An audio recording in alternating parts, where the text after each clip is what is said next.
everybody. How's it going? Welcome in. My name is Wade Acuff. I'm your host today and tomorrow.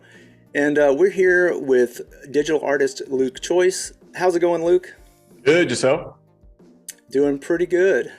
Can't wait to get to it today. But first, in case you missed the previous stream, you can view it on Behance and on YouTube. Check out Karina Landmeyer draw and animate food illustrations using Adobe Fresco. Was watching that a little bit earlier and it's turning out amazing. Also this week we are replaying our top creative challenges throughout the years. Tune in to the Illustrator Challenges where you can learn new skills every day at 11:30 a.m. Pacific time right before this stream. Luke, why don't you tell us a little bit about yourself and maybe where we're headed today? Yeah, absolutely. My name's Luke Choice. I've been known as Velvet Spectrum for almost 18 years now. I run a business just with my wife, Morgan, from Astoria, Oregon. My work predominantly is 3D design and animation, but it really does span, typography, icon design, graphic design, everything and anything that's bold and colorful and very dynamic sort of illustration style. But it covers the gamut, really. Yeah, I was taking a look at your work preparing for this stream, and man, you talk about running the gamut. There is so much to see and take in. It's really wild. Great stuff. Yeah, I just sort of I'm self-taught, so it was kind of one of those situations where it was like as soon as I learned something, I needed to know more, and it was just an endless hole, just sort of falling down and learning everything as I went along. So it's been a good journey, but I'm really excited to be sharing a little bit about AR today and what I've been learning in that recently. Yeah, why don't you show us a little bit of your work, dive into a few of these pieces. Yeah, I thought my Behance is probably the best way to get started, but I'll just take you through even the last project I did with Aero, which was birding with Velvet Spectrum. So it was inspired by our local surroundings here in the Pacific Northwest. So it was a great excuse for us to just get out there and get some footage and actually try and create an interactive environment for us, in our daily walks. So it was inspired by the birds of the Pacific Northwest and creating some animations and interactivity that would trigger their bird calls and trigger their names in settings. So, I encourage you to go through here and see the first project that we went through using Adobe Aero. Oh, so I was saying this was my introduction to your work, and what an introduction. Seeing all the animation and everything you did with this is really amazing. Yeah, it's great because you kind of get a chance to illustrate and then also, rig 3D models, create interactive augmented experiences. So it really does sort of test all the skill sets combined into one. But, I always try and incorporate birds into my work whenever I get the chance to sort of pick what my themes will be. So it's always fun to do that. I've been lucky to work with Adobe on a bunch of things over the years. I did this create booth at Adobe Max when we were still in person. But this kind of touches on my typographic work, which, I think people might be familiar with this smudge script style. So this was a good chance to sort of showcase that style in a really cool way, recreating the create logo in my style, and then also creating a backdrop that would be set at the booth and these sort of endless GIFs, seamless GIFs that would rotate back and forth. But you can sort of see here where, the illustrations come to life in the real world, but hopefully we get back to that at some point soon. Yeah, they look like a lot of fun. I was kind of reading through all of these actually, and every step of the way, I was like, wow, something new, something really cool. Yeah, I think Adobe's always been great at just sort of letting me flex the creative design side in really cool ways to interact with. Yeah. So what are we going to be working on today and tomorrow? So, you can also find, I've just published the latest project called Tattoos to Life. So that's a partnership with Adobe Aero. And basically it's just a case study for me to create something that would be a great way to introduce people to using Adobe Aero and getting familiar with the process in AR. So Very cool. I've got this up there and people are free to go look at that and dive through the process in a little bit more detail. And you can also find links on here to download the assets and create your own AR scene with these. So yeah, you'll be able to nice. be able to find this whole flash sheet, dig through here. So we can download these files and use these ourselves, is what you're saying? Absolutely. Nice. So very nice. I've created a couple of files that I'll get through and show you how I went about doing it. But if you wanted to follow along, make sure you come over here and download the creative assets here. You'll be able to have all of the models with their materials applied. And then I'll show you how to bring those into Aero and start making them animate and interact. And, we'll have a lot of cool things to go through. Oh, very cool. Well, yeah, welcome in everybody. I think we're about to get started here. What's up, Annika, Penny Doodles, Richard, Val? How's it going? Shout out to the mods. What's up? Ready to jump into it whenever you are, Luke. Great. It's cool. So I'll get over into Aero, and we can start with. Man. I actually love Aero. Is just a very simple interface to get started with. So let's even just dive into this flash set that I've got here. Yeah, I opened Aero for I think the second time this weekend, maybe third. And I kind of messed around with it a few times, but I actually brought in some of my own models to see what I could do with it, and was blown away about how just easy. It's just within minutes. It was, going to start messing around with that a little bit more, I think, just to see what I can do.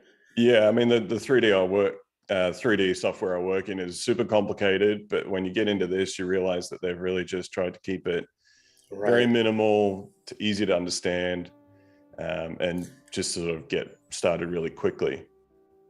But you can see here, opening up this. So this is, if you go to the My Behance page, you'll be able to access this file yourself. But you can see here, I've just got everything, all my objects on the right-hand side. So we've got the anchor, cylinder, cylinder, I'll get into that, what that is later. But, we've got a bunch of assets here that you'll be able to click through, and I've actually created just some very simple behaviors, which I'll dive deeper into here. But when you go into preview, it's just going to show you how quickly and easily you can get some little animations happening per object. Are those all built-in animations, or did you rig these and animate them, or so I tried to create some little differentiation between each animation just to sort of demonstrate how things work. But even just to start off, 1, 2, and 3 keys are your navigation tools when you're trying to navigate the scene. So if you click on 1, you're going to orbit, and then 2 is going to pan, and then 3 is going to zoom in and out. So it's funny when you're working several different programs and they've all got different navigation keys, and you constantly just back and forth. But luckily it mimics the typical navigation I use in my other 3D programs. But for example, here we've got this ship's wheel. So I have created a simple behavior for that. So you got starter assets here, just to sort of show the lay of the land a little bit. So these are things you can get started with. And that was kind of the idea was these assets here would be a little bit something different for you to create your own thing. But you can toggle that on and off down here with content. So we'll just hide that, get a little bit more surface area to work with. And then in our behaviors, which is this little running guy here, we can turn that on and off. But to make it a little bit easier to understand what behavior is what, we'll just click selected. And because our ship wheel is selected, that's going to give us what behavior is happening here. So I might even just delete this for now and just show you how quickly and easily. So with the ship's wheel, we've got the pivot that you can change. So currently you can see the axis is set to the bottom. So we want this to be in the center so it actually rotates on its center. So if we do that, repositions our axis point for our ship's wheel. And then the easy thing, just come in, hit trigger, and then you've got different types of behaviors you can tap. So you've got start, which means that it'll just automatically run as soon as you preview your file. You can set a tap trigger. So then if you're on your device and you hit that object, it'll enact the animation. And then you've got proximity, enter, and exit. So if you come within a certain distance of it on your device, it'll trigger the animation. If you leave it, it'll turn it off. So to make it easy, we're just going to hit start. And then with our actions, nice and easy, we've got a nice list of potential options here. So for the ship's wheel, we're just going to select rotate. And then once we're in rotate, it brings up our options to the right-hand side here. And you can also see, we've got our parameters for our object here. So when I'm trying to figure out exactly which way it's rotating and I want it to go, I just sort of toggle on and off just to make sure that this connects with where my settings will change over here. So I'll set that back to 0. So I know I want it to rotate on the Z. So say we want it to loop seamlessly, we'll just do 360 degrees. And then your Z there indicates the axis, right? Yes. Yeah. Okay. Yeah. So we'll go, because if you were to go this way, gotcha, back that way. So we'll just 0, 0. And then our duration of our animation, super easy to work with. But again, it's kind of like going in back and forth and just sort of previewing. You can do a little preview of the animation just hitting this play. So that gives you a sense of like super fast. So let's say 10 seconds. A little bit too slow. Let's say 5.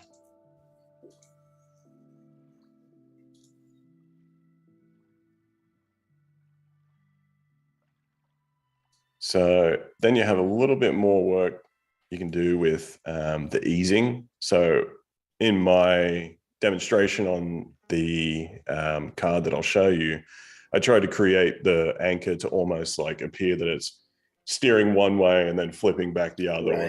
and it's not like just a smooth linear flow. It has a little bit of pace to it. Mm-hmm. So by hitting ease in and out, it's going to sort of be at fastest point in the middle of the animation. So say we want it to actually go left and then go right, we can turn the play count up and we'll just hit 2 and then it enables back and forth. So if you had 1, it wouldn't be active. So let's turn that up and then we'll hit infinite and then we'll do back and forth. And then that's going to actually go one way and then it should reverse. Yeah. So it actually comes to like a little stop at the end and it feels a little smoother. So, and then if you even go into the preview here now, you can see how that works.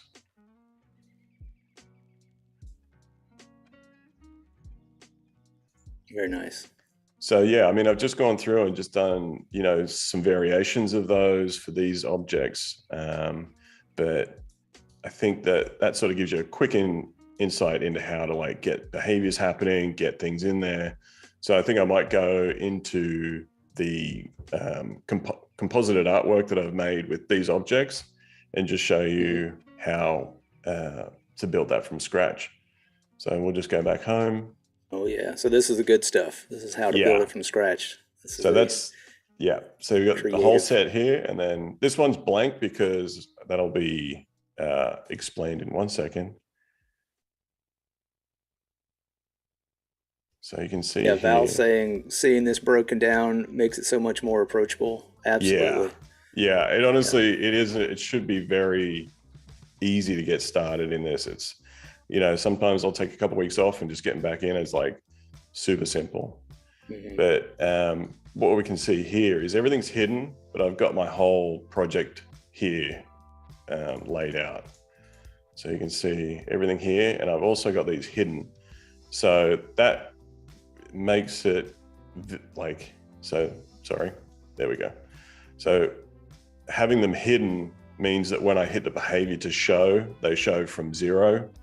So as you can see here, if I click on one of these, just for example, we've got selected. So we'll say our main objects here, we've got the anchor. So we'll turn that on for now so you can see it in place.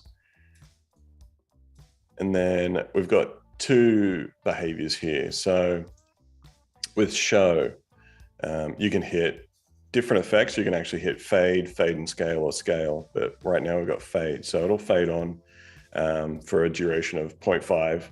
But in order to have that work when you do preview it, you need to just hide it, and then it'll show from nothing. So that's why it's a good idea to just sort of keep everything nice and tidy. Yeah. But I think that I'm going to show you just sort of how to build this from scratch now. And what I'm really going to demonstrate is how to use image anchors to act as the tracking trigger in the real world, so you can augment your physical objects. So what I did was create just a blank card that you can see here down in the properties. So when you come in, you'll have horizontal, vertical, or an image as your surface to use as a trigger in AR. So I knew that this was a 5x7 photo print that I just did on my printer here and got in my frame behind me as a test. But so I know my measurements. So you want to sort of set those in accordance with how big your actual image will be when you scan it in the real world. But let me start from scratch. So new file, super easy. Let's call this Adobe Live Day 1. So we start blank surface, super easy to get started. So I'm going to change my horizontal surface to image, and that automatically brings up my assets. So I've got everything nice and tidy in here today. So in my Creative Cloud, I've got all these 3D objects to play with. Mm-hmm. So let's bring in the anchor. It's not working. Oh. Where's my 3D file?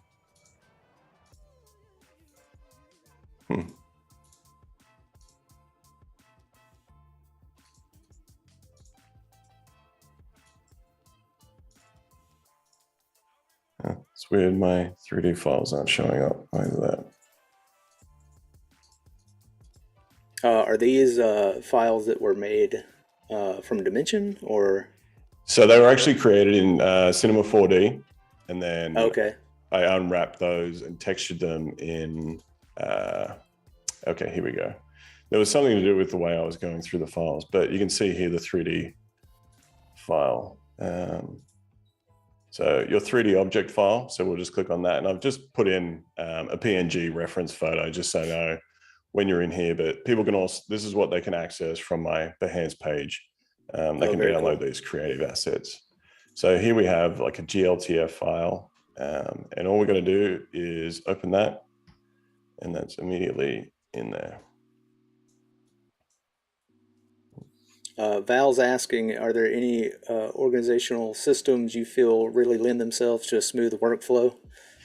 I think that when using Adobe Aero and AR specifically for this process, I've realized how necessary it is to work on the Creative Cloud and have files synced seamlessly across everything, because I'm constantly just building things in Aero and testing. So it's like back and forth between the iPads. So it's like, I just exit out, auto updates, and it auto updates on my iPad.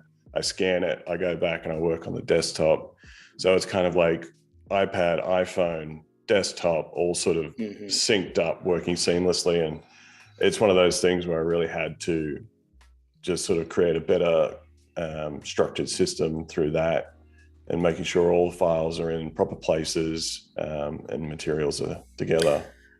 Yeah, I noticed right away that if I wasn't saving to the cloud, I was Creative Cloud, I was causing problems for myself when I was trying to take things to the iPad to test it. Yeah, it's definitely a good habit to pick up, is making sure everything's Hmm. sort of on the cloud. It's going to make it a lot smoother and faster to preview these.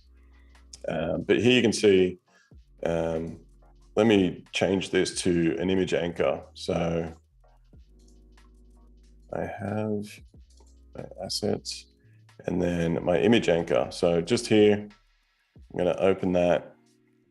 That automatically pops down here. So if you were to find that image in the real world, your AR scene would be pretty much just this anchor attached to that. So then you have to really kind of start to build up the scene on top of that so it would match the exact layout and size. So we just make sure our image anchor is the right width of what we're going to preview in the real world.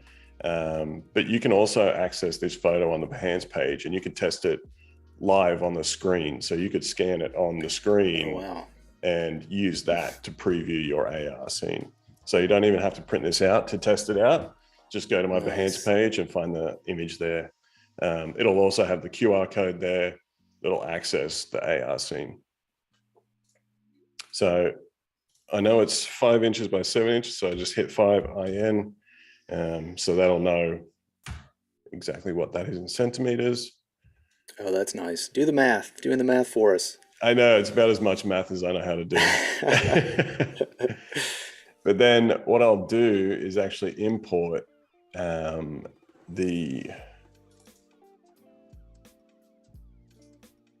card that I made with a transparent PNG. So it actually has a transparent circle in the middle that will actually sit on top and act as our mask.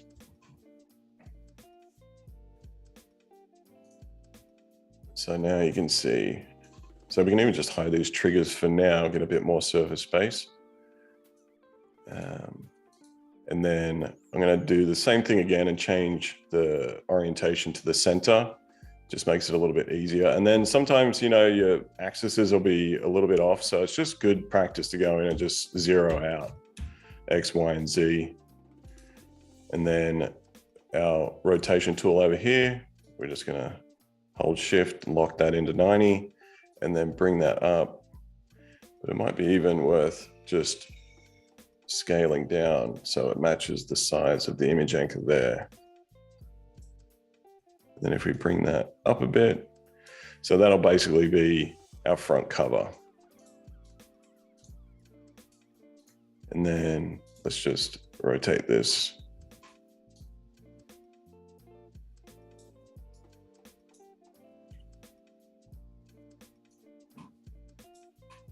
And scale it down. So I'm just using shortcuts through here. I mean, you hover over and it just has, your hotkeys. So E for move, R for rotate, and S for scale. And in scale, if you have it locked here, it'll scale everything proportionately. And then we'll just bring it down for now. So it's kind of in place of where we want, but I'll start to show you a little bit more of how to build up the scene. So again, I'm just going to, I was just going to say, ask, where do you get the inspiration for this sort of thing? Like, I know AR has been around for a bit, but for this project, where did you just like, oh, let's make tattoos a reality, or an augmented reality? What was the idea behind it? It sort of goes back to as early as 2014, and my good buddy Ollie Munden, he was one of my first mentors in design, and he transitioned into being a tattoo artist. And he did a lot of tattoo art back in the day, and it was trying to find ways to collaborate. And I would actually recreate his stuff in 3D, and it was just an occasion where I was like, I'd love to create like a proper series of this and sort of show like how a traditional 2D art form can work in a 3D world, and just trying to think of different ways to elevate, things that have traditionally become static. And with tattoo art, it's always trying to emulate that dimensionality on skin. So it was really a nice challenge to think about how you can be inspired by that and think differently and approach it from another angle. Yeah, in your Behance project, there's a really nice little example of, I think it was an image of a bird, but you're adding some laurels around it. Hmm. That I was like, okay, now that's interesting to kind of, Yeah. think about different things when, it's being viewed. You see other elements of a tattoo, like it can be an augmented reality secret message, or Yes. however you want to perceive it, but it's kind of cool.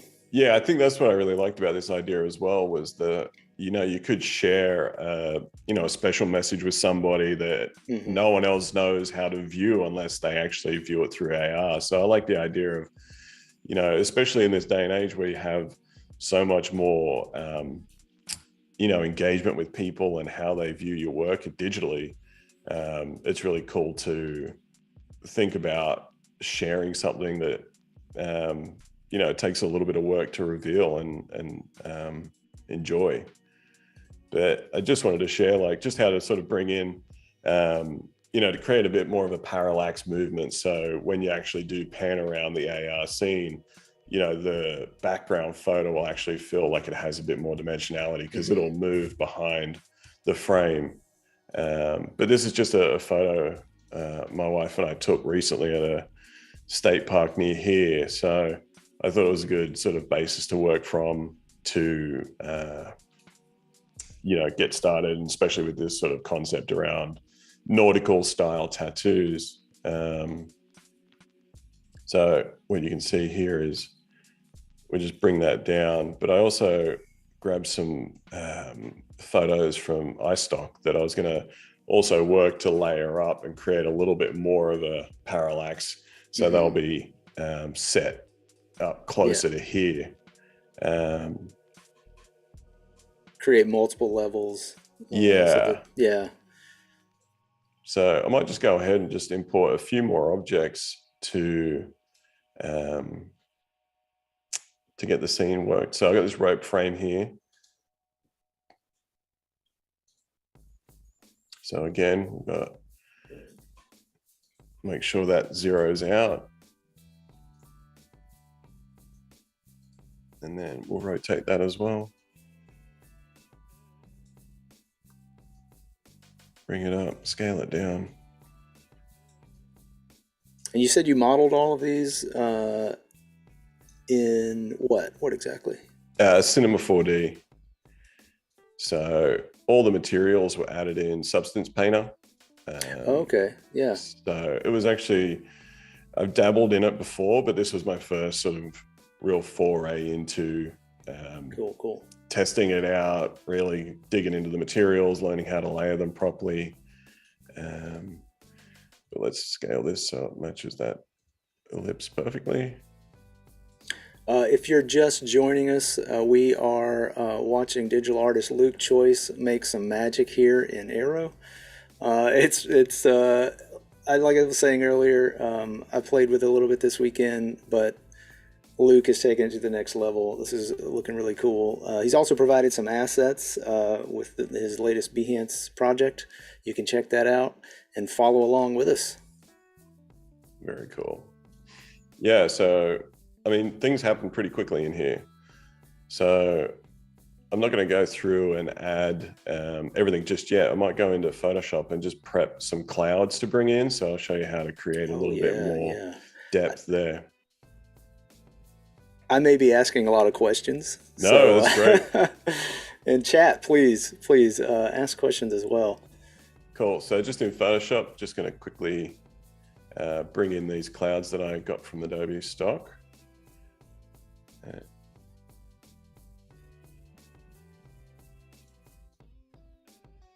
So always nice and easy just to, let me marquee this. Let's take, actually, maybe this one. Let's do this one. So I'm just going to Control J on that to a new layer and then select color range. Classic color range. I just stick to the hits. Yeah, it works, right? Yeah. So we'll select that, Control J onto a new layer. And then I usually like to put a different color underneath just so I know. Rob is asking, is there a limitation of older mobile phones that have Aero work with it seamlessly? I don't know. Maybe Val can find a list of. Yeah, I'm not too Sorry, sure Val, to put you exactly. on the spot. Yeah, I'm not exactly sure, but there's probably a help page somewhere that will tell you exactly what you need, Rob. Steve says it works on my iPhone 6S. Oh, Sorry, wow. 6S. Wow. Yeah, Nice. yeah. Cool. So I'm just going to turn this just into a smart object and then just going to open it by itself.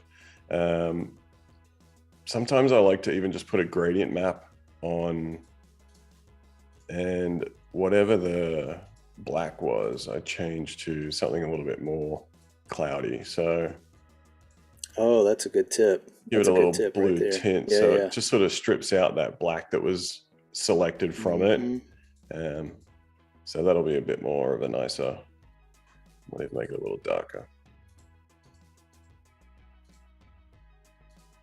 So then I'm just gonna collapse that, and then I just save this one out. And then we'll just call this Cloud 1.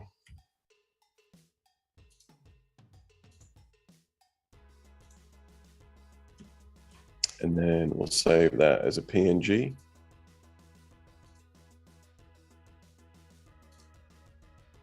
And then we'll go back into Aero. And then just like everything else,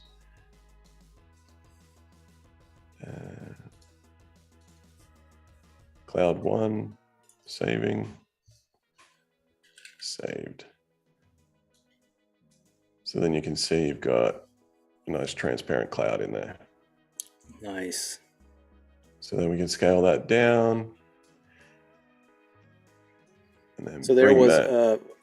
from Adobe stock to Aero in like less than what, 3 minutes, 4 Yeah. minutes? Yeah.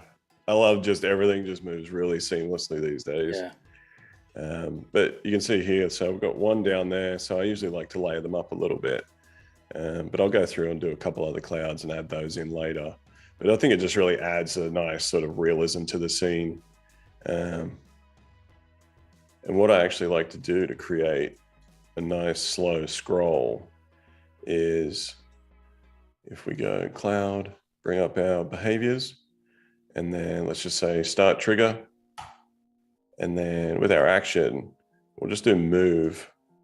So once we've got our move trigger set, again, you can test the positions here to see which way it's going. So that's that way. We don't want it to go that way. We want it to go on the X. So if we position it there, and then for our move, we want it to move along the X axis. So, Oh, I mean, yeah. Sorry, cut you off there, Luke. We'll be back in just a couple of minutes. We got a little hot fix we have to make real quick. Okay. Yep, just hang tight, everybody. We'll be right back.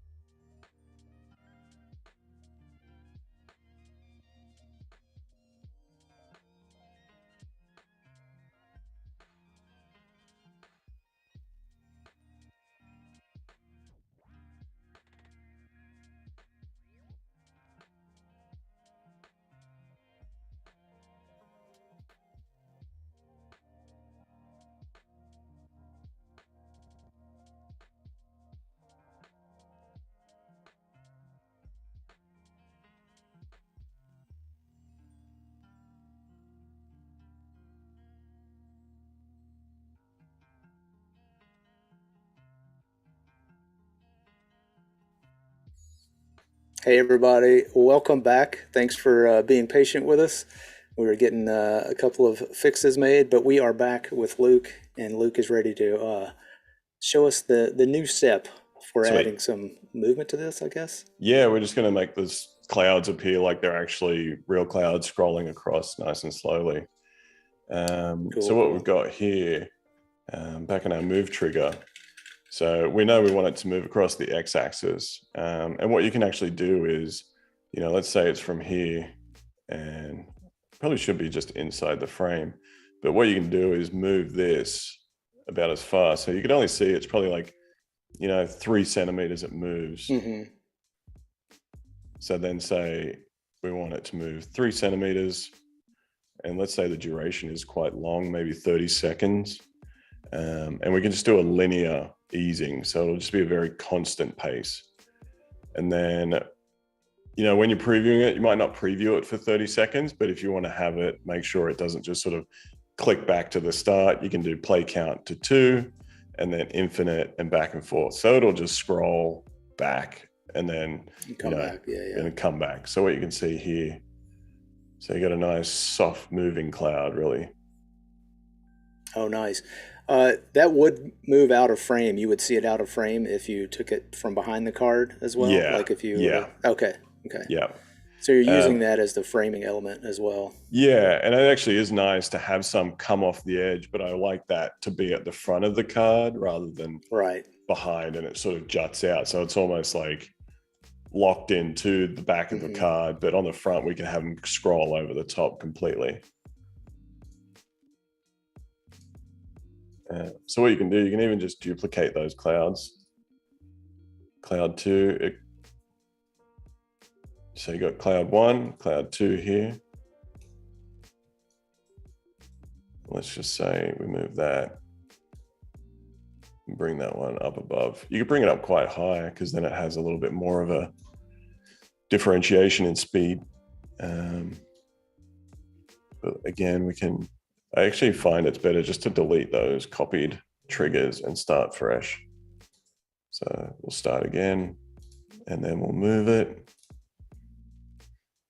And again, we'll say 3 centimeters across the x-axis, maybe even make it longer, and we'll make it 5. It's nice to actually create a little bit of difference in the pace of the animation so they don't feel too orchestrated, I guess. Oh, that's too much.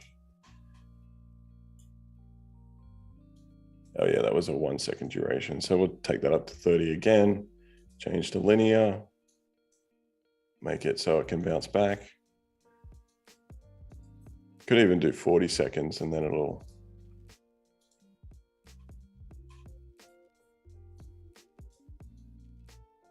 because now I feel like that's kind of obscuring a bit too much of it with that cloud. Right, yeah. So we'll just shrink that down. Let's push that over a bit.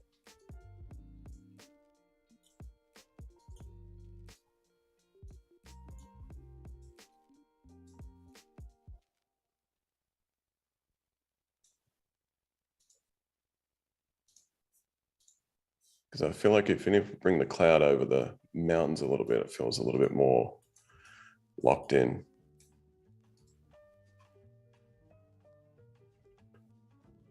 So in my demonstration I had, I wanted to create these movement of the pieces in almost like a bit of a turbulent on the ocean feel. So with these pieces, let me just make sure this one's lined up properly.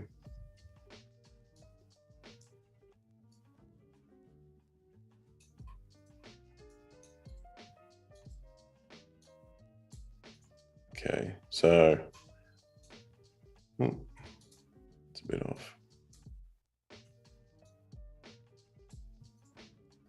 So I'm just going to do 2 sort of opposing movements between the rope and the anchor. So we'll just set a new trigger to start. Because what I'll actually do is show you how to make these animate on rather than just being there already. Oh, okay. Yeah, that'd be. Are you going to use what's built into Aero for that, or is it going to be? Yeah. Oh, okay, cool. So just like I was saying about hiding it, we can then bring in a trigger to start, and you can add multiple actions per object. So initially we're going to put show, so it animates on, and then I like to create different start triggers so they actually come on in different stages, so it feels a little bit more dynamic. Oh yeah, a little rather than it staggered just intro. rather than Yeah. just coming on all together. So with our anchor, set to show, a duration, say it comes on for a second, and we'll actually set it to fade. So it'll go from 0 opacity to 100. I always like, playing around with ease in and outs, but nice and easy. So we can just see, there you go. Just going to do a quick little play. Oh yeah, yeah. So, I mean, then you can go through and add, you can add the folders, and the folder can be the reveal, or you can do it per piece. So it just really depends on exactly how much control you want over each individual piece. But also a good tip if you want to hide, because when you go to preview it, you're going to see all this side visible. So just in Aero, using our content tab here, we bring in, some of the preset starter pack stuff here. And if you just open this up, there's a square frame. So what you can do is actually bring that in. It's already set to the center. And then let's just zero that out again. And we'll rotate this, lock it in at 90. And all of these assets that we're looking at are already built in? These are, yes, Aero? to the left here. Yeah. Oh, very nice. So you got plenty to play with. Lots of built-in animations, directable characters. Yes, I did play with those a little bit over the weekend just to see what they meant by animating animated characters.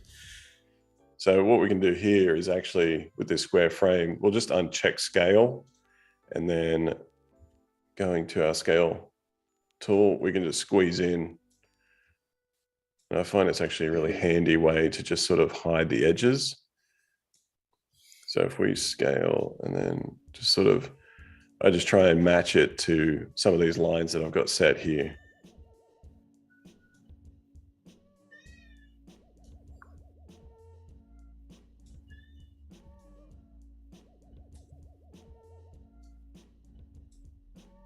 And then we'll scale it up.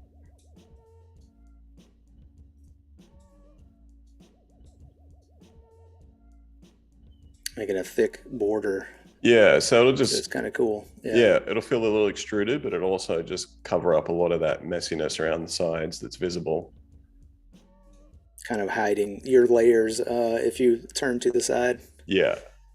Nice. So you can see here, it's just a little bit cleaner. So when it comes to previewing it, because I'll show you just a quick example of how this image anchor will recognize with some examples I've got here.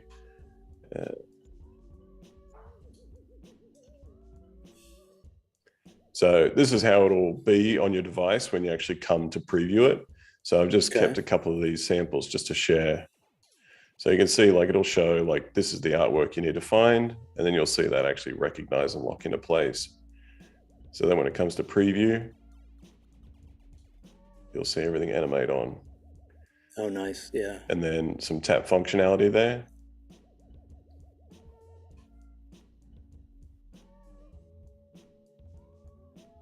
So yeah, it just manages to follow that and track that along with it.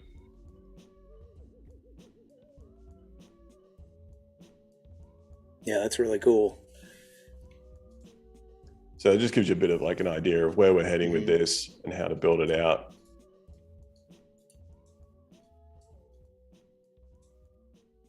So you can see the cloud sticking out there. So we might even just shrink that down a bit.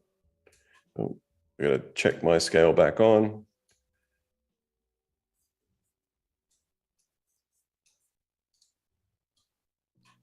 Okay, so for now, we'll just leave our anchor turned on.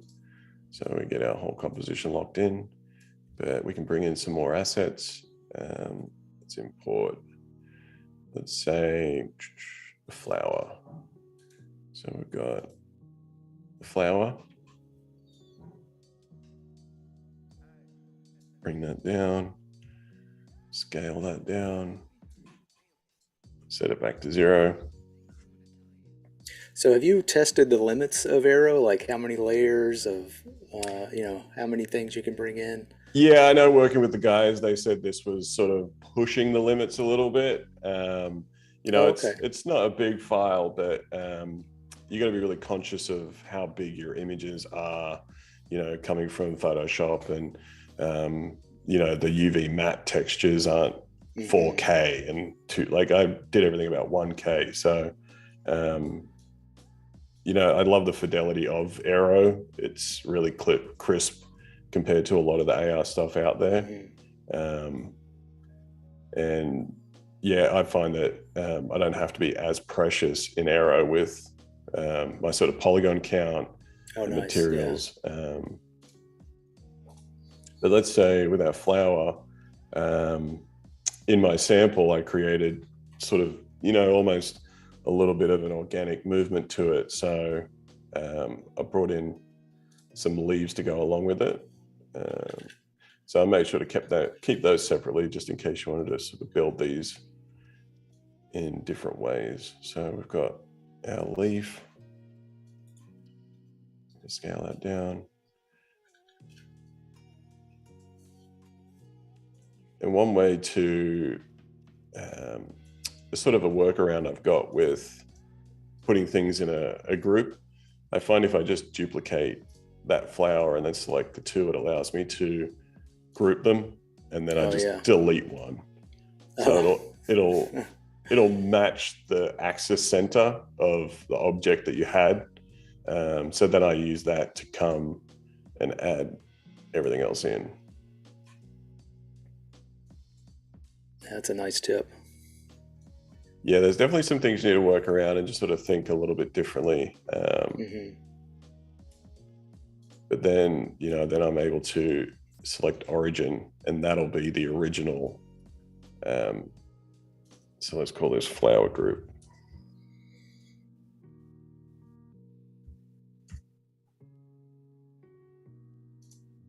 So then I wanted to create those as like a bit of a border frame. So then I bring those to the corners. Yeah, I love that the ornamentation doesn't have to be flat. It can be 3D as well. Like anything can just kind of live in a real space.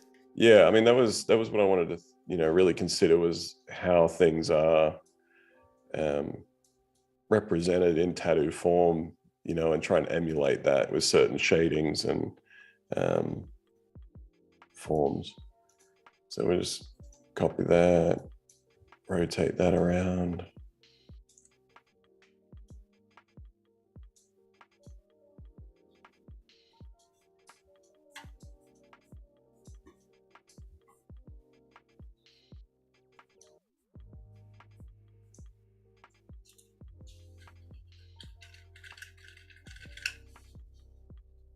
Okay.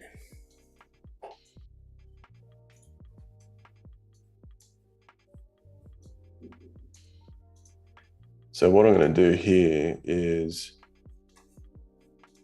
just create a little subtle movement. One moment, Luke. We're gonna pause for another fix. Give us 1 second. Hang tight, everybody. We'll be right back.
Welcome back, everybody. How's it going? Thanks for hanging around, everyone. We're back at it with Luke, and yeah, what's happening now? Yeah, we're just going to start building out this border frame with some flowers, and I'll just show you how to, copy and paste those and create some triggers. So, what we can do here. So, I just like to even create a trigger for this with start, and then we're going to do a couple of things. So, we're going to do a rotate, and we're also going to add a move. So, it'll just add a bit more of like a, wind sort of movement to it. Let me pull that. What we can So do when you're here. Yep. so when you're coming up with these, like you plot out one for this anchor or one with one of the other images. Are you just thinking like, how can I make this cool, or are you using like the tattoos for reference, or are you getting any other feedback? Like, what is the thought process as you build these out? Yeah, I definitely started with some sketches of the elements that I wanted to work with, and then did some rough compositions of how, they could all be sort of composited together in different ways, Hmm. just so it would be, an extensive catalog of options depending on how people wanted to build them. Oh, Um, oh, that's interesting. Do you take a look at all of them after they're done and kind of like reassess and say, do these all look, from the same family, or what's that Yeah, I mean, kind of it like? was it was a bit of a everything was looking a little bit too samey when I started, and I wanted to sort Hmm. of flex actually the capabilities of substance. So I really went for some stylized realism, I guess you would say. Um, but yeah, like there were certain areas of with this flower, for example, I wanted to actually shade in a hard sort of dark shading Yeah, near the yeah, center that would mimic tattoo design and really right. sort of hitting those hard black shades. So it was definitely trying to like replicate that style in a three-dimensional way. Um, but yeah, I mean, it's a mixture of my own tattoos and the ones that I still want to get, but Right. um, it's just I my lean is always towards illustration, even Hmm. above 3D design. So, my inspiration as a kid was comic books, and I didn't really think that I had a career in comic books, but I found Photoshop one day, and that was it for me. So, Yeah, I yeah. always come back to a sort of illustrated inspiration, but I can always looking 100% relate. Yes. nice. Yeah. Yeah.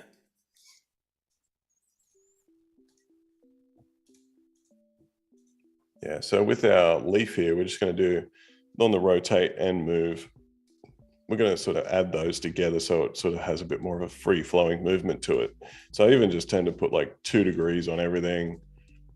Let's say it's 1 second duration. We can hit infinite, so it'll keep doing it. And then, I mean, it's super subtle, but you can see it moving a little bit there. So then we'll just crank that up a little bit. Well, I think those little things are like what, you know, keeps you invested in looking at the image, finding out, oh, is that actually moving? Is this, what is Absolutely. happening here? Yeah. I feel like that's the main thing I'm always doing with my work, especially in this day and age where everything is so quickly, Hmm. down the feed and gone. I want to like try and cause people to linger and find something new. But see here, we've got the leaf rotate and the leaf move, so we can actually move that as well. So we'll just test that goes up, X, Y, and Z. We don't want it to go that way. I want it to go on the Z a bit. So we'll move it on the Z axis, maybe just 0.5. And we'll do infinite. Actually, we'll set it to back and forth so it goes back into place. Oh, that's a bit too much.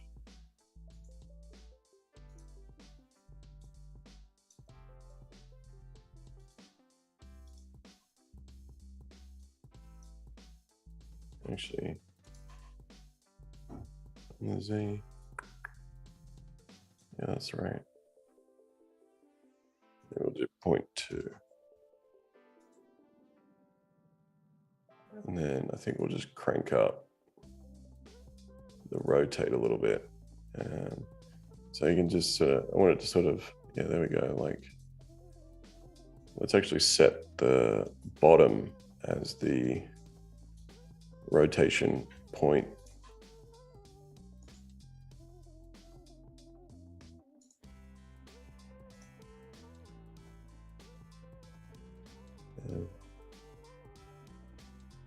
Slow it down a bit.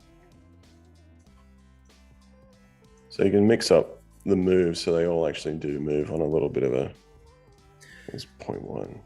So after you make, like, you get all your leaves moving how you want, the flower kind of moving, can you combine those and duplicate those? Yeah. Okay, nice. That way you can really hone in on creating one asset that you're going to use multiple times. Exactly, yeah. Very cool. So when I did my demonstration piece, I realized that I needed them all to be separate because I had it scaling up. So then it would actually scale from the center of the document rather than from where they were each. So it's kind of like you need to know exactly how to pair things up, and depending on the way you want the behaviors to move. So let's just say we can duplicate that flower group, and then let's rotate that around. And I guess since you're rotating the group, it's not affecting any of the animation or anything. Yeah, let's see how that works out. Sometimes it's a little, so let's see. So you can see like these two are working, right. But it'd be great if they were kind of instanced, where it was like, if this was just dictated by that once it's already done. Yeah. But so you kind of need to get all your animation locked in before you want to go copy and pasting it.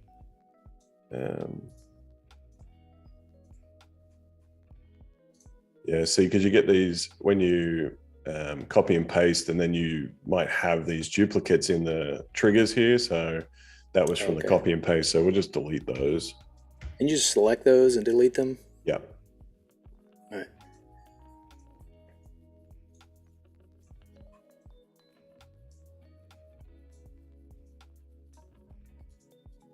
So let's just, might even just get this flower moving a little bit. We'll set that to rotate. And then we'll make sure that the center, we want that to rotate on the center. And then we'll just test that's the Z. So let's just say it rolls about 5 degrees, maybe 3 seconds, nice and slow. Turn the plate count up, infinite, back and forth. Do a little preview. That's pretty slow. Maybe we'll do 1 second.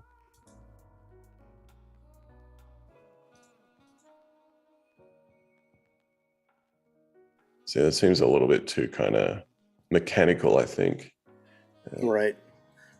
I mean, that could be cool too, making it look like it's, mechanical pieces that are moving in and out.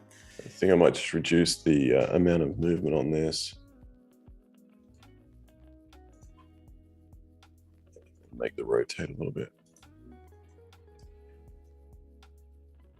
I mean, the possibilities are endless. I know.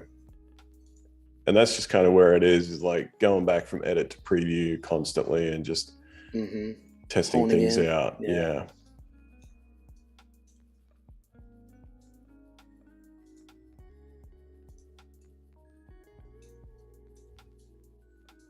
But let's just quickly add a little animation to this leaf as well. Well, let's just delete that and copy that one.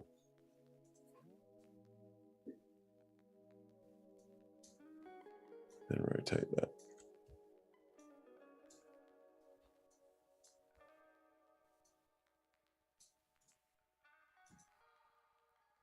So now we've got a little bit of movement happening with all of them. And now let's copy and paste that, and let's just even do the 4 of them. And then let's take, actually, no, sorry. The chat is going on about how many ways they can use AR, which is really fascinating. We're talking about menus, diving Mm-hmm. masks, Mm-hmm. cityscapes, or going around the different, important points in the country, and yeah, Yeah, I think really kind the of thing that interesting. I've realized is I think educationally it's going to be, such an important product to use. Um, just with like being able to like actually get into a three-dimensional space and explore it completely and show things that you Hmm. can't really do in a textbook for example. Okay, so we Yeah, got, historical landmarks could be really nice. yeah. Then you could actually place, a representation of the figure or whatever in where possibly it could have actually been, Mm-hmm. to let you visualize if you were there on the day or whatever. So shortcut is to hit Q, and that's going to give you, it's going to say we've got a bit of a skewed axis here.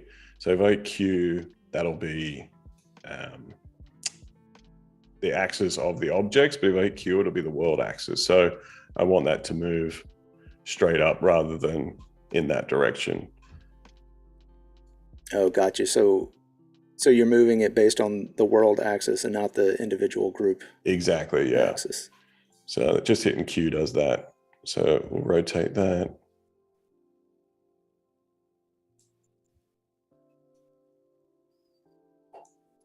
That can be one of those tricky when you're first learning a 3D software. That can be one of those tricky. Why is this thing not moving like I want it to? Because Yes, you're yes, you're you're working on the object's origin and not the world origin, or vice versa. exactly. Yeah, it's a real knowing the right button is Mm, 90% right. of the battle. So I like where they're at the moment. So we could even put those into, let's say, let's put those in flower border. And then say we want those to animate on as well. So we'll just hide that. And then with our flower border, we'll go back to our triggers, our behaviors, and then start, show. And then again, we'll just set that to fade so they'll come into place. So what you can do is with, say, for instance, our anchor previews on. Oop. So that fades on. So I want it to be like anchor comes on, then the flowers come on. So with the flowers, I'm going to just set a slight delay. So knowing that our anchor actually fades on in 1 second. So we'll go to our flowers and then we'll actually say delay that by a second. So it'll be like anchor flowers. Right. Everything kind of staggers in. Yeah. So if you preview that, anchor flowers.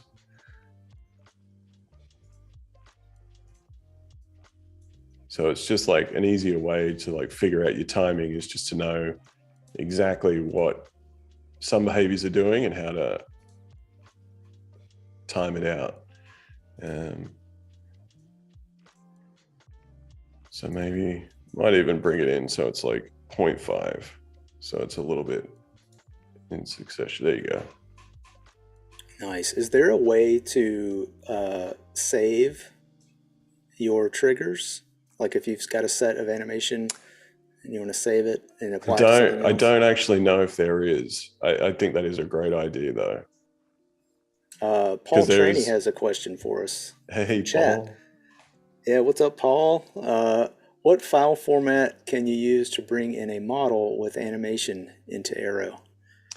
Yeah, so you can bring in FBX files, and the new file I'm getting up to speed with is GLBs and GLTFs. So that's actually, I exported my models from Cinema 4D and actually brought them through Substance Painter and then sent them to Adobe Stager, Substance Stager. And that was actually where I created my GLTF files, which packages all the UV maps and the working 3D files and creates a nice seamless way to import them. Someone explained them to me as being like the JPEG of 3D. So it's like a compressed version of the 3D files. And it outputs all of the textures and everything with it, correct? So you can see when I come to import here, so say for our anchor, it has the 3D file itself, but then all the images that are linked, they're exported out. So they'll be applied in this. All right, well, that keeps it kind of simple.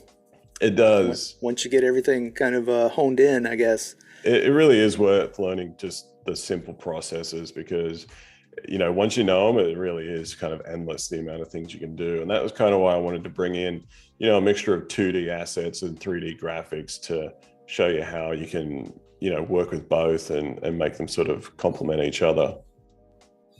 Yeah, I noticed your Behance project that you just shared with us has a really nice little sketch version. And that is like a clear-cut way to show you can take it this far, or it's also pretty cool like this. It's however you choose to use it. Yeah. So I was actually going to say, like, I created a little bit more of a. Let me turn off this frame.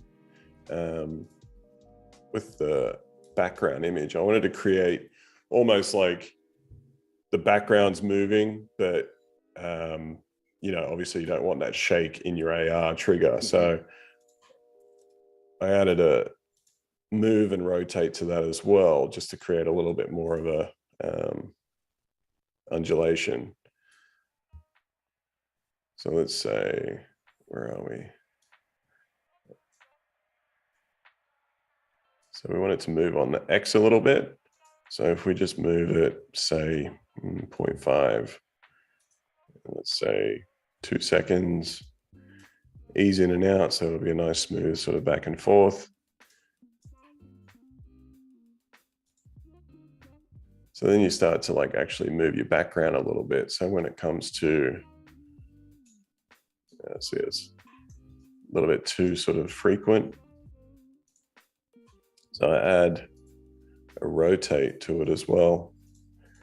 Might turn that down to 0.2, the movement, and kind of giving us we're on a boat. Exactly. Effect. Yeah. I like it.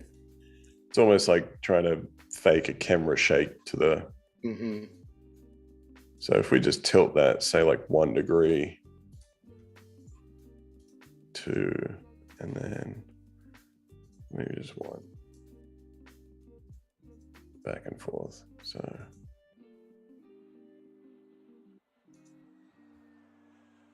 it starts to, like, if you mix up like move and rotate, it kind of has a little bit, but you can see it sort of goes side to side. We want a little bit of a rotation the other way. So we can also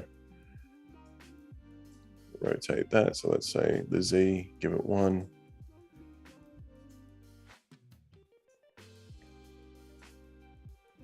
So it has a little bit more of a rocking sort of sensation.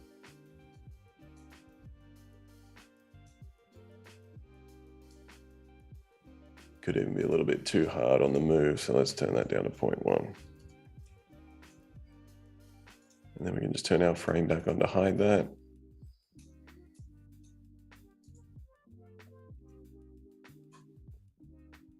And then we'll also add some movement to our anchor and our rope. Yeah, I'm curious to see what you're doing with the rope. Yeah, so I mean, that's just, I was just going to add a simple move on that as well. Let's just say, I mean, it's very small increment. Infinite back and forth.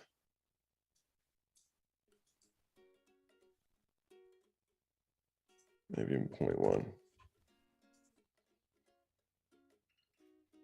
And then we'll do the same for the anchor. So we'll add a move to that. But I like them to move sort of alternatively. So with the rope frame moving 0.1, I'm going to set the anchor to move minus 0.1 and the same settings. Oh, gotcha. Yeah, so it's So they almost like, yeah, there's a wave to counter. Yeah. them. So I think I just need to line up my frame a little bit better to. So do we have sound triggers available? We Is there any way? do. I might Oh actually my do that gosh. tomorrow. Oh my gosh. So we'll leave that for A little tomorrow, sneak but peek for we can tomorrow. add Yeah. some. Yeah, I mean, I'm just going to take some, videos I take at the state parks. I'm just going to use that audio as like an easy sound trigger. And again, you can put in somewhere here like tap for sound or tap to, trigger rotation, anything like that. So you can create these little directional annotations. This might be a stretch, but can you add a smell trigger? Oh, what? Sorry? A smell trigger, like for flowers and for seaside air? I'm not sure. No, maybe one day. I think they I'm may sure be working somebody's on that. working on it. Yeah. I think they may be working on it. Yeah. Yeah. But what I might do is actually shrink this down and then bring in our ship's wheel, so I can demonstrate the tap trigger. So let's bring in ship's wheel, 3D object, and then we'll zero that out again. Oh yeah, it's coming together now. This is Rotate it. Yeah. That wheel is beautiful, by the way. It looks amazing. Thank you. It was actually a lot of fun trying to texture this one in Substance. So what I'm trying to do is line it up with the loop there. And then also a shortcut is just to hit F, and that'll bring whatever you've selected to front view. So it'll bring it directly there. Does it bring it into focus, or does it bring it to the top of Just brings it into your field of view, basically. Gotcha. Yep. Yeah. So I think this could all get shrunk down a little together. So it fits in.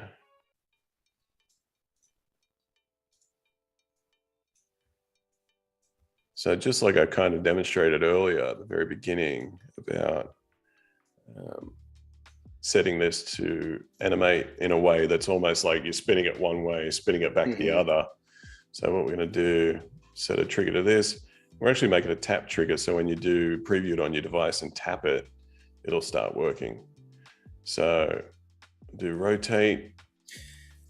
Now, when you do things like this, do you just let the individual explore the image, or do you say, tap here, or, there any kind of cues you might give?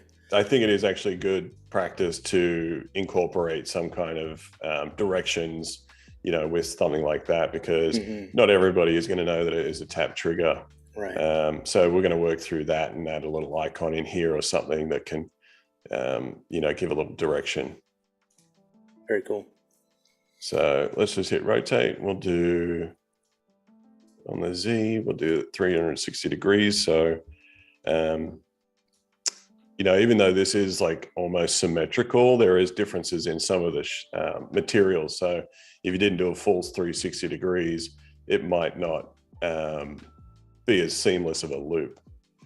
So we want it to go back to the start for sure. So let's say we want it to spin one way and then back the other.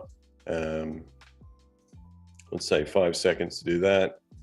Ease in and out, so it'll be a nice smooth transition when it goes backwards. And then back and forth. So if I just click it with my mouse, it'll test it.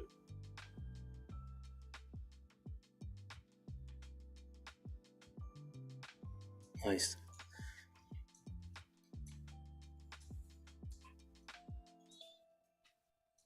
So, I mean, it could even go a little faster. Let's say 3 seconds. Val, we were talking about sound triggers. Val has a question. Yeah. Could I have an AR element that goes with an original song? Maybe a sound effect that would trigger a sound effect that would trigger an AR element? I'm not sure if the sound can trigger the element, but the element triggers sound. Right, right. Yeah. Because that would be fascinating to have a mic, Yeah. something that would pick up a sound that would trigger something. Yeah. Yeah. I guess you give it voice directions. I'm sure that's going to be, added Hmm. in time. Yeah, they're all working on these things in a I secret know. lab somewhere. It's going to happen. It's definitely like good feedback for me to share with the team after this.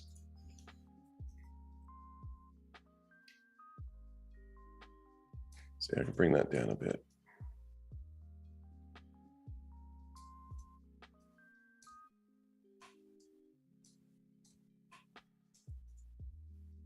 Yeah, I could totally see like a sea shanty happening with this one Yeah. of some sort.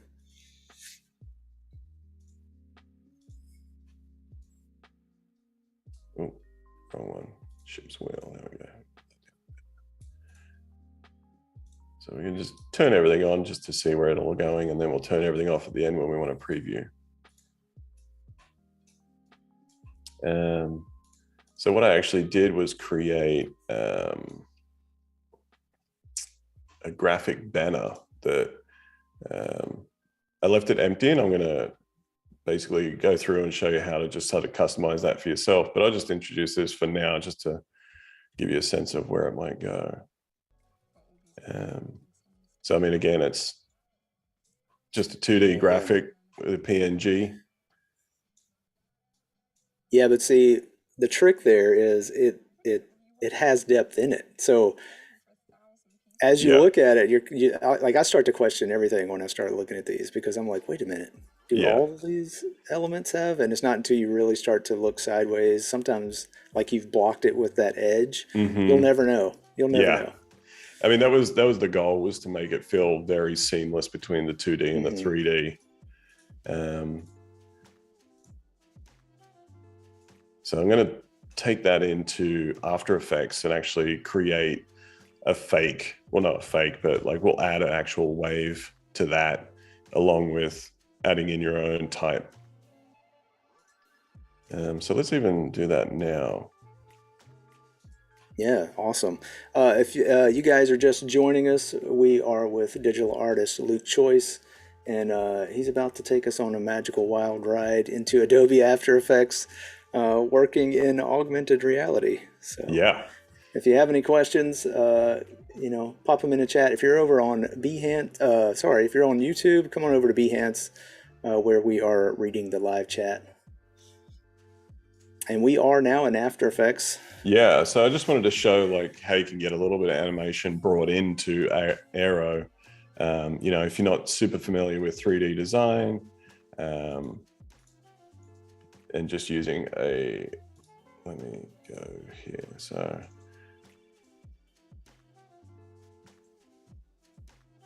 it's not going to read that. Let me just, sorry.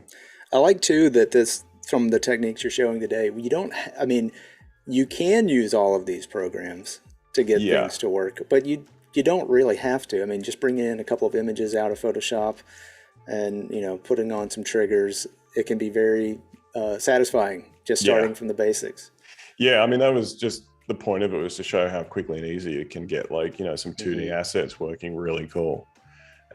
So here's just the one I prepped earlier, PNG. I'm just going to drag that in, and then I'm just going to create a new comp. And then I've already got, so let's bring in some type. Mother's Day is coming up, so this one's for Classic. mum. Yep. So this is just Becca's Gothic, I think. Yeah, Becca Gothics. I thought this was a nice tattoo style font that you could easily work with. So I'm just going to bring in a skew.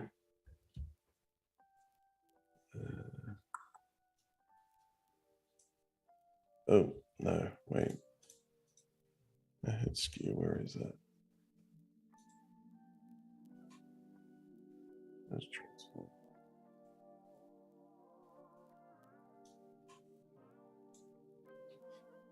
Okay, so I just brought in a transform onto our type. So then we can actually start to skew that. So let's just say about there.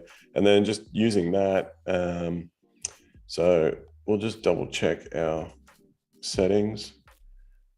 So we're running 30. So I'm going to change that to 24 frames.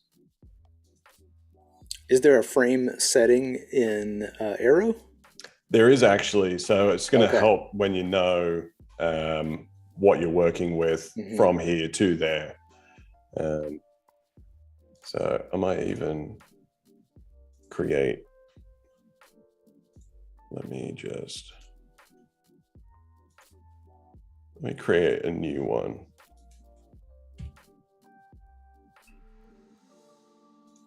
So let's just say. Yeah, I believe that font was Becker Gothic. A chat was asking. Yeah.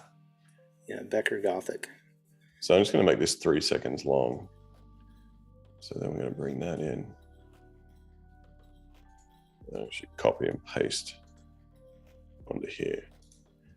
And then having that, I'm going to right click to pre-compose and basically put those as one composite together. Just going to hit OK. So then that just means it's going to be easier to do, I think it's Wave what I use. So it gets a little crazy here, but you know, with these a are little all bit built-in effects in Yes. After Effects as well. Yeah. Nice. So I mean, if you hit play now. Yeah, it's just the default settings, right? Yeah. So let's increase the width.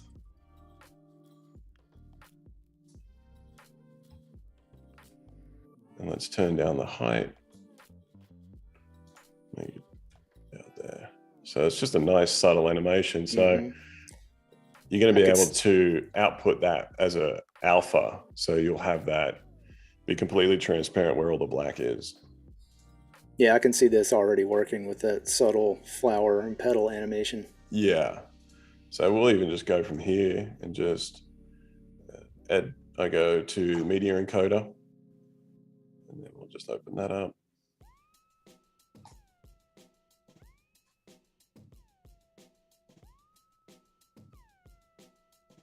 Okay. Yeah, Val's asking about optimizing frames from After Effects to Aero, and I think it's just a matter of making sure the settings are the same in both.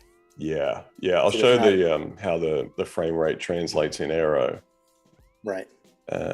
So just in here, I've just set PNG. So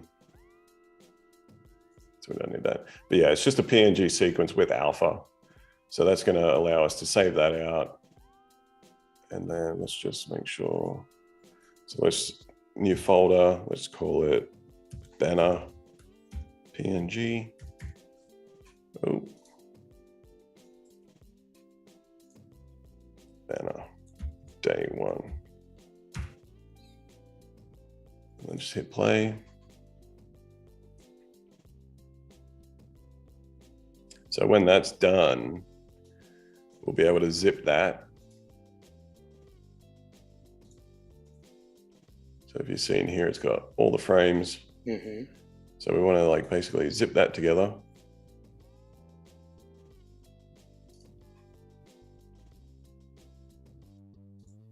And then I want to make sure that's,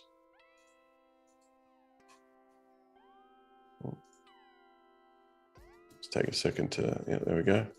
So let's just make sure it's in there. Oh, no, it's already in there. What am I doing?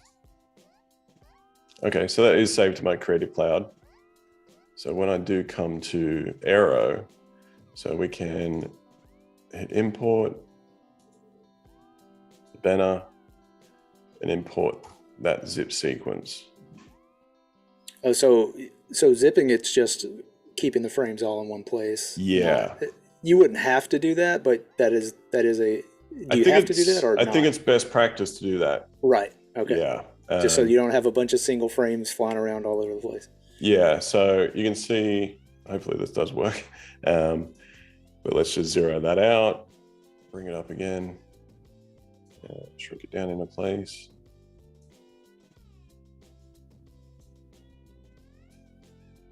So to get an animation working with our banner, we'll hit trigger, start, and then play animation.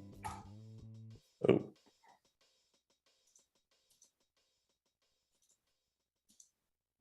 Why isn't that? Let me figure this out.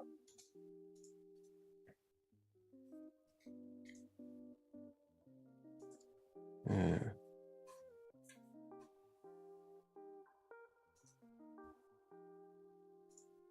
Let me try that again.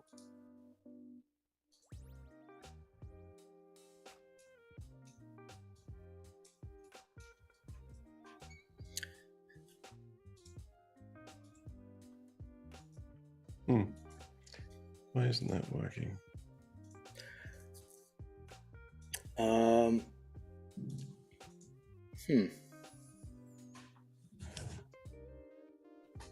Strange. I know I'm missing a trick. I can't figure it out.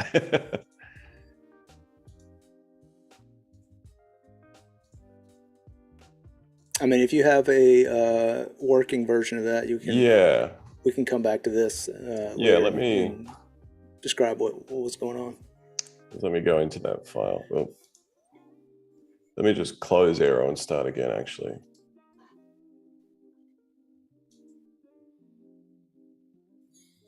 If you're just joining us, welcome in, everybody. We have about 20 minutes left-ish. If you're over on YouTube, come join us on Behance, behance.net /Adobe Live. And we are working with Luke as he adds some animation from After Effects into his augmented reality. I don't know what you call this, tattoo project? Tattoo? Is there a name for the project?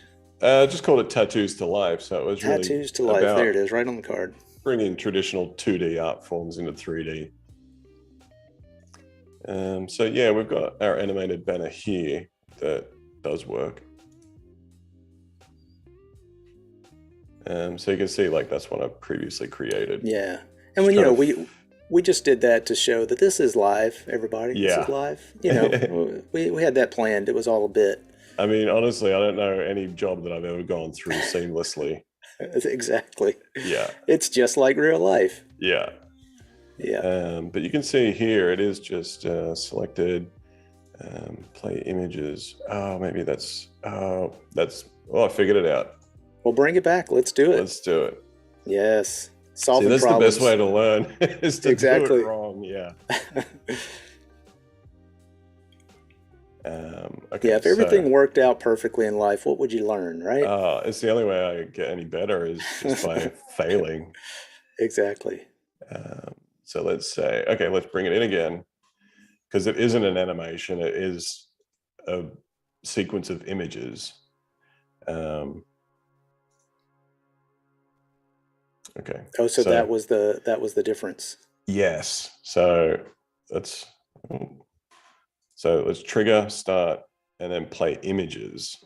I was hitting play animation. So if you had like an MP4 or a MOV, that might be right. But for images, the PNG sequence, because it's just a sequence of images. So now there's no problem. Yep. No error messages for us. Look at that. Perfect. So let's get that into place. I have a question. When you were just rotating that, are there does it snap to like 90 degrees, 45 degrees, anything like that? Yeah, I don't know what increments it goes by, but if you hold down shift, it'll lock.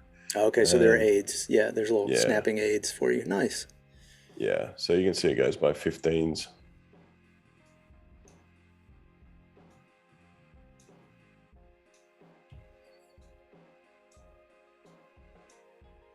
So we'll just put that back. There we go. And then that should work now. Look at that. Beautiful. Look at it. Yes, nice. Yeah, so it's like, oh, but then you can see I haven't actually set it to go infinitely. Mm-hmm. So it reaches the end of frame and then frames and then stops. Yeah. Yeah, because let me show you in the settings here. seconds per frame. Go infinite. I think if I scroll that down to, because it was 24 frames, 3 seconds, so it's 72. Yeah. So 24, 48, 72. So that gives you an idea of like how many frames there are and seconds per frame, image duration. So let's preview.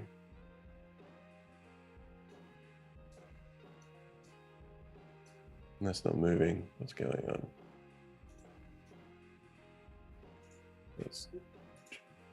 There we go. So hopefully that should continue to loop seamlessly. Yeah. Yeah, there it goes.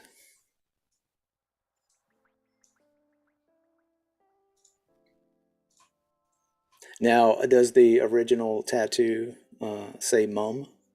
Yes. The inspiration? Yeah. Does it really? Nice. Yeah, I've got a mum tattoo on there for her. That's brilliant. Yeah. And I did a special one for my wife. I'll probably run through that tomorrow. Oh, very cool.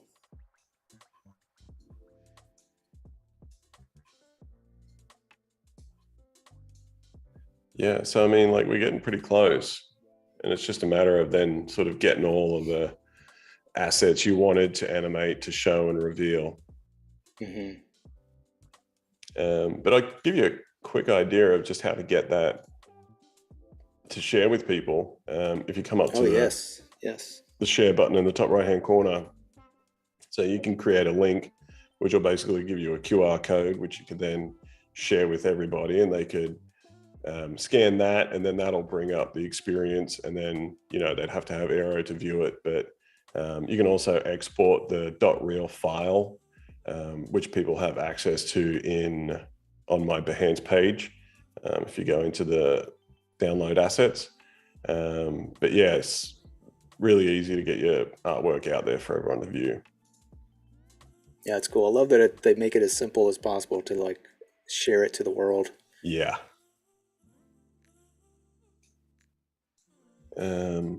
But what we could do is just add a simple graphic for inviting people to actually tap this trigger. Yeah. So let's say little instructions to the side there. Yeah. I misspoke earlier. Now we have about 25-ish minutes until we're done. Cool. So plenty of time. Great. Indulge. Yes. Great. Let's go into Photoshop then. So clouds from before. Close that out.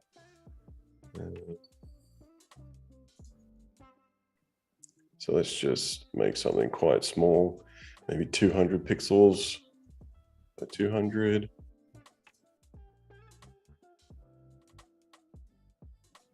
Let's just do a quick tap graphic.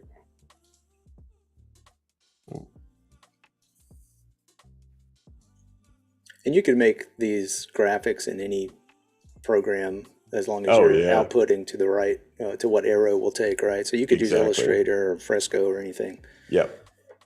Nice. So just like a bit of a dark red. And then even just using the same font. Spin me. Nice.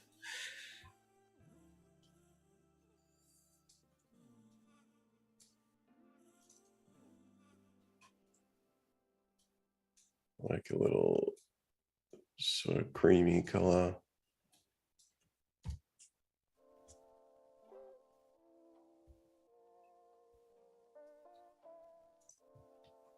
Does anybody have any other suggestions of directions? Yeah, chat. What should we do? I'm dying to make a poll of some sort, some kind of maybe for tomorrow, just so I can get Val to make one of her magical polls for us. But for this, you could, you could even do things like have a, I don't know, like if the red in this were blinking, you can make a little animation with that if you wanted, right? And then once you tapped it, it would go away. Yeah, because I can do it where you actually will come within a proximity, and then this will pop up to reveal that you can tap it. So we'll say like you Oh, get within nice. like Yeah. maybe 30 centimeters, and this will come up, and then you can tap that to trigger. So let's Yeah, that's cool. just Yeah, yeah. save tap trigger.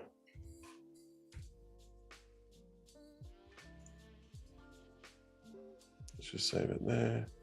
And then we'll export PNG.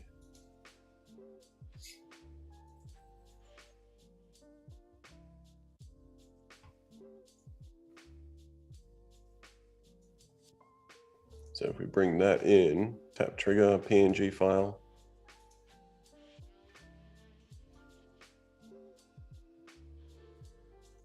Let's shrink that down.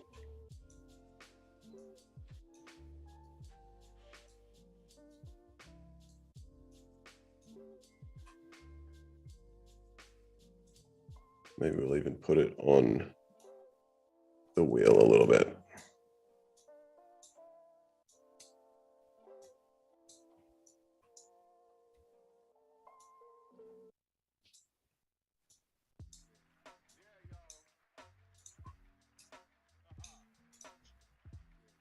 Okay, so with our tap trigger, so let's bring it into, let's create. So that's not actually going to be the tap trigger.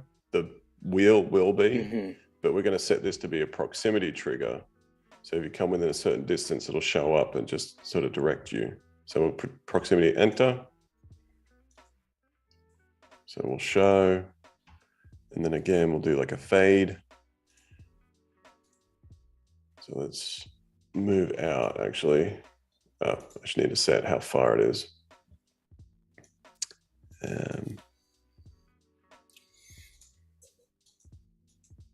So clicking on our proximity enter here. So distance, so 10 centimeters. So let's say, maybe that's right. Maybe 5.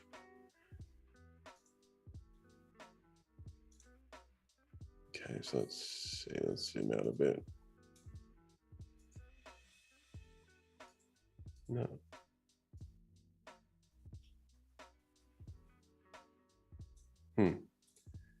Wait.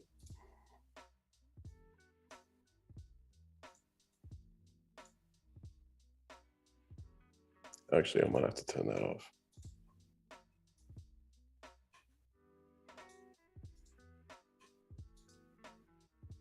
Let me go back. Might need more distance. Say 30.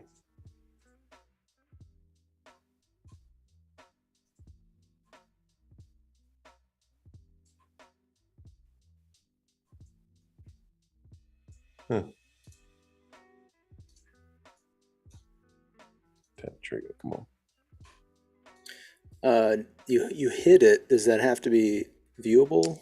I think because I want it to show. So it would have to start in an off So you can state. see that it comes on there. Oh, It's just this. Oh, maybe that's it. Oh, ignore if hidden. Oh, Yeah, there we go. there it is. Okay. Yeah, so ignore if hidden. So it was hidden. So yeah. Right. So on a device, if you had your finger over it, that's when it would initiate the proximity. Yeah, so you come up close, it pops on. Oh.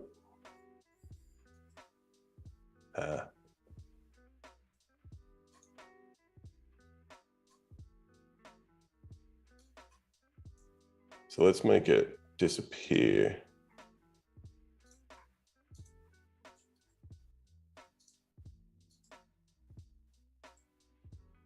So add an exit and see if we can get that to hide. So if we set it to hide, when you exit,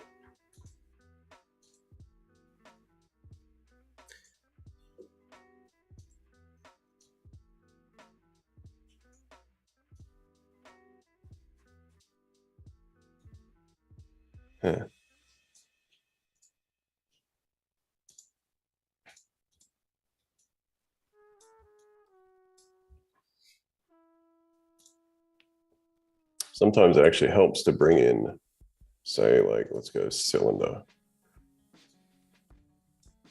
How big is our cylinder? So our cylinder is 20 centimeters tall. Oh, you're getting a reference. Yeah, so it kind of Clever, helps clever. sometimes Yeah. when you need to figure out exactly how big your space is. So we want to actually be a bit closer, probably around here, I'd say. Oh, 20 centimeters could be okay. Let's go back to our tap trigger. Let's just delete this for now and focus on this. Let's hit 20. Allow re-triggering after action's complete. Let's say immediately.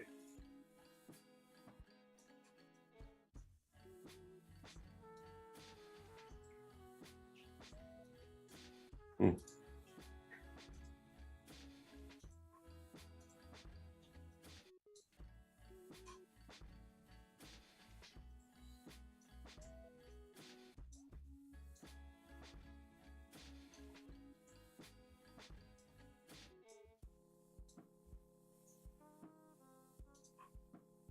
It's also hidden again. Did you do that? I mean, I may have missed that. Yeah, Oh, okay.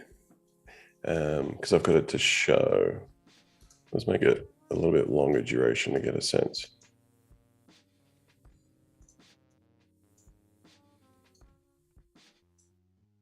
And I was also going to ask, can you link states, the trigger states from other assets, or do they always have to be within themselves? That's actually a good point, because that's kind of where I'm at right now, is like I'd Mm-hmm. love that to trigger the wheel itself. So Mm-hmm. that's just kind of um, I mean, the thing is I'm still, learning the process as well. Sure, absolutely. Yeah.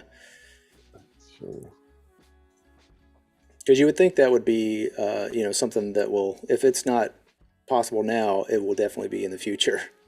yes, yeah, I think that's what you Yeah. can really see with Aero right now, is that it is just, the very essential pieces to get up and running. Yeah, It and makes it it really intuitive and inviting, I think. exactly. Yeah, it kind of has to be to get your, kind of get you into it, Yeah. and it is very quick to get into it and get kind of used to everything. Yeah. Because the thing I'm noticing is there is an only like I max out at how far I can zoom in because of the size I've set this at. Mm, So it might be even a limit of how much I can zoom in to actually trigger this. So I might increase the distance a bit.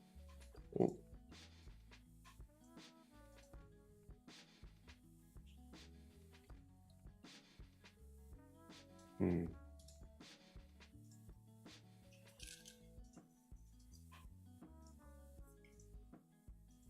Went 3 centimeters.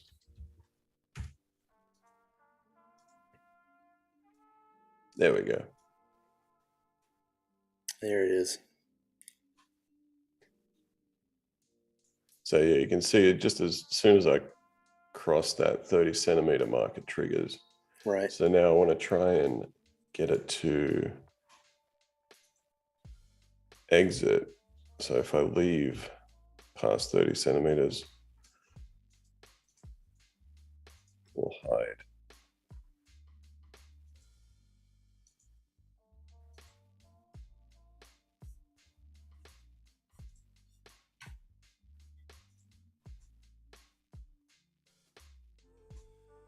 There we go. So if you zoom out, it'll hide then. And we come in, it'll show. Nice. I like it too as a way of like inviting someone into closer into the piece. Yeah. Like, oh, it does stuff. Let I me mean, get in it's there. Yeah. especially when you are, yeah, exploring it and you can have Hmm. these things reveal, it shows that, oh, wow, like there is more story to this than I realized.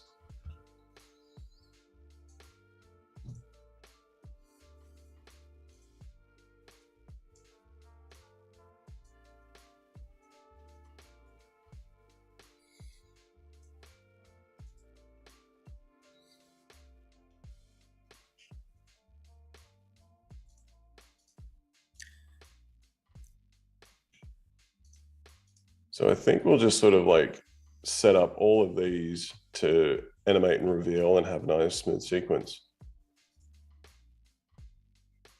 So let's start. I'll just turn them all off. Oh, so this is going to be the full preview Yeah. as everything pops in. So we'll start with our image anchor. I actually like the clouds to be in a group together. So we'll just clouds. Oh, so this is the layer organization naming section of, Yeah. of the stream. This is the thing I Hashtag name your pretend that I layers. do all Yeah, the time. Yeah. exactly. It's very important, guys, to Yeah. name your layers. Stay Yeah. organized out there. I mean, that's honestly why I became my own boss, just so I could get away with not labeling things properly. Right. And then you have to hand it off to somebody, and you're like, okay, I know. I let have to me have a pretend few like I'm minutes. organized. Yeah. Yeah. I'll get that file over to you as soon as possible. Exactly. Yeah. Okay, cool. So we'll go from top down. We can start with the clouds actually visible. Oh, that could be And cool. we can even, yeah. just to make them seem a little different, we'll just rotate 180. That might affect the, yeah. So let's just leave that. We'll add another one in, And you showed how fast it is to make that out of Photoshop. So you can grab another one and throw it in there pretty quickly. Let's do that. There we go. Cloud. Oh, I wasn't suggesting it, but this is No, awesome. I think that it'd be good to have a little variation. I think like a little bit more of a rounded one would be nice. So we'll just. Again, this is a Adobe stock image, I believe, yes. right? Yeah. So I'm just gonna. I usually, if I do cutouts like that, I just convert it to a smart object and just open it, a new layer itself, a new file itself. Select color range, classic. Actually bring it right down because you want a little bit of that transparency around the edges. And then just Control J. And then I like to add a little gradient map. Yeah, that gradient map tip is golden. God, gradient map is my especially best when you're friend. Like, yeah, especially when if you're trying to composite this over something. Yeah. And match that undercolor. It's nice. Yeah, I just think it sort of cleans it up, makes it a bit nicer. So then I just merge down, delete that, and then let's just save this as another one.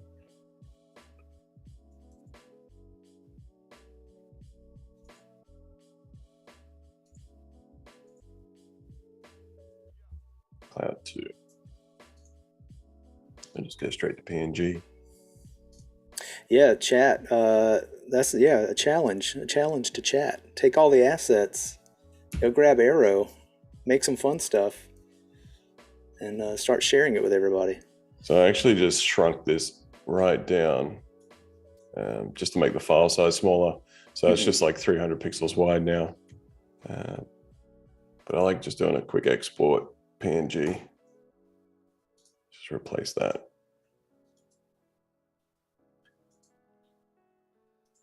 So we'll just import again, Cloud 2.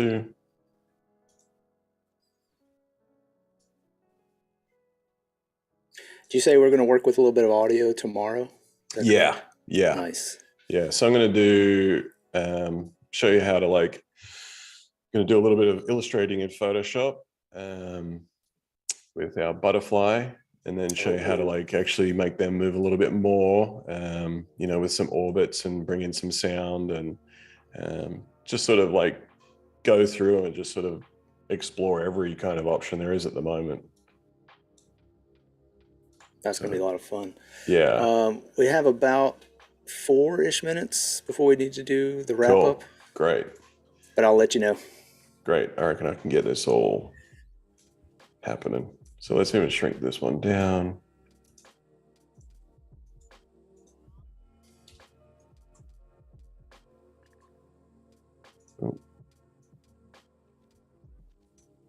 So I actually like how you can grab these squares and scale, and you can also grab the axis points to move. So it is actually kind of friendly when you're in a bunch of different moving tasks. So let's do a very slow. Yeah, the use of those nodes are in a lot of programs are really nice. Hmm. You don't have to jump to the specifics every time to make adjustments. Yeah. So we'll make it linear. We'll let it go back and forth.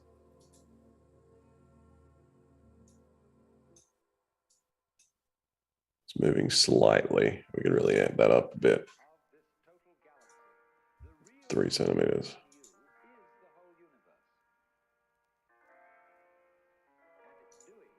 Okay, so then let's bring on our, it's good to sort of put them in a sequence of how you want them to animate on. So with the mask, I want that to come on kind of first. So we'll start trigger, show. Let's make it a half a second.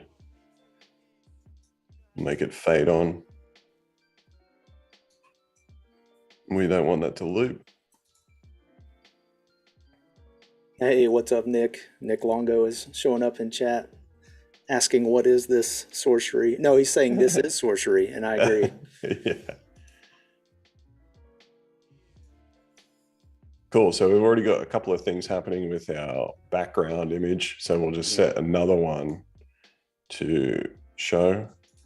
And actually, you can rearrange these and bring those so it has an order in which it'll actually behave. Right. So show. That's going to come on even just like minute, like let's say 0.3 delay for our background to come on after the actual mask top. So we'll do a fade there as well. So everything's starting to come in. I actually think these clouds are a little too opaque. So what I'm going to do with this one back in Photoshop, I'm just going to turn the opacity down to like 70% and then export that again. Replace that. So and you replace it, just updates automatically. Super easy to replace because you just come to it and a little replace selected asset, select file, and then automatically in place with all your behaviors already in there. So it's actually a little bit more transparent now. So you get some of that object behind there.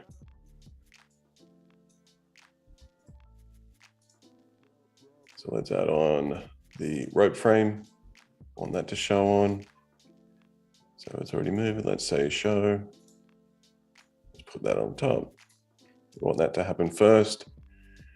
So yeah, now you just rinse and repeat, right? Exactly. Honestly, it is really good practice to just do repeat tasks on this because it really just gets you used to like the process and how quickly and easily it is. And, you know, it is a lot of back and forth and testing and sort of timing out things.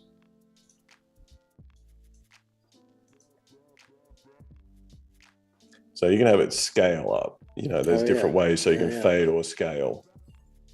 Nice. Again.